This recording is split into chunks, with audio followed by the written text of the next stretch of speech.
বাংলাদেশ বিনিয়োগ উন্নয়ন কর্তৃপক্ষ বিডার আয়োজনে নিউ ইয়র্কে আয়োজিত এনআরবি কানেক্টের অনুষ্ঠানে প্রধান উপদেষ্টা যোগ দিলে করতালি আর স্লোগানে বাংলাদেশের একমাত্র নোবেলজয়ী অর্থনীতিবিদকে স্বাগত জানান প্রবাসীরা। হাত নেড়ে তাদের অভিনন্দনের জবাব দেন ডক্টর ইউনূস। প্রধান উপদেষ্টার বক্তব্যে ঘুরে ফিরে আসে বাংলাদেশ প্রসঙ্গ। 1 বছর আগে কি পরিস্থিতিতে তিনি সরকার গঠন করেছিলেন তা জানান প্রবাসীদের। বলেন, বাংলাদেশে এখন পুনর্গঠনের কাজ চলছে। কারণ ছাত্ররা তাদের রক্ত দিয়ে যে সুযোগ সৃষ্টি করে দিয়েছে সেটা শুধু একটি রাজনৈতিক সরকার পরিবর্তনের বিষয় ছিল না, এটা দেশের একটা পুনর্জন্মের বিষয়। সেই পুনর্জন্মটা হাতে খড়ি থেকে শুরু করে সামনে গিয়ে যাওয়া, পেছনের দিকগুলোতে আজকে যেগুলো আলাপ করলাম, দুর্নীতি ইত্যাদি, এগুলো কত জটিল চলে যাওয়ার কথা। এগুলো কোনো জিনিস আর নতুন বাংলাদেশে যাতে প্রবেশ করতে না পারে সেই ব্যবস্থা করা, সেটি আমাদের সবার। সরকার প্রধান বলেন, প্রবাসীরা যে যেখানে আছেন তাদের দেশের জন্য কাজ করতে হবে।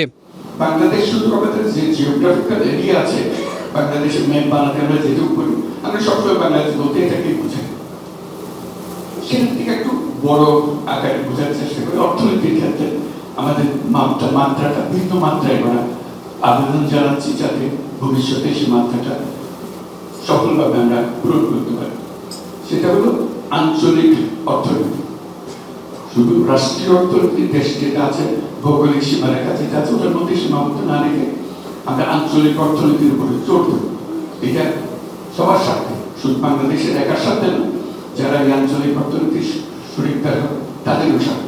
প্রবাসীদের পাঠানো অর্থ রেমিটেন্সের 21%-এরও বেশি প্রবৃদ্ধি অর্জনে অবদান রাখার জন্য বিদেশে থাকা বাংলাদেশিদের প্রশংসা করেন ডক্টর ইউনূস। তিনি বিনিয়োগ বান্ধব পরিবেশ তৈরিতে তার সরকারের উদ্যোগের কথাও তুলে ধরেন। আঞ্চলিক অর্থনীতি, তাদের এই যে সীমাবদ্ধতা, দেশের অর্থনীতির যে সীমাবদ্ধতা, সেই সীমাবদ্ধতা থেকে আমরা বেরিয়ে যেতে পারবো। আমাদের মনটাও বড় হবে, ইন্টারাকশন হবে আশেপাশের দেশের সঙ্গে, এবং আমাদের অর্থনীতির প্রতি বিরাট গতি সঞ্চার। জাতিসংঘের অধিবেশনের মতোই এই অনুষ্ঠানেও প্রধান উপদেষ্টার পাশে ছিলেন সফরসঙ্গী বিএনপি, জামাত ও এনসিপির নেতারা। তারা বাংলাদেশ প্রশ্নে সবাইকে এক থাকার উপর জোর দেন। আসলে একটাই আহ্বান আমাদের সকলের কাছে, যাতে আমরা সবাই এক হয়ে একই একটা বিষয়, বাংলাদেশের বিষয়ে সবার আগে বাংলাদেশ, এটাই হোক আমাদের প্রবলেম। নারী, পুরুষ, মেজরিটি, মাইনরিটি, সকল শ্রেণীর মানুষ একই ধরনের অধিকার এবং নিরাপত্তা পাবে। দল, মত, বিশ্বাস, রিলিজিয়ন, এখানে কোনো বৈষম্য থাকবে না। বাংলাদেশকে আপনাদের অনেক কিছু দেওয়া আছে।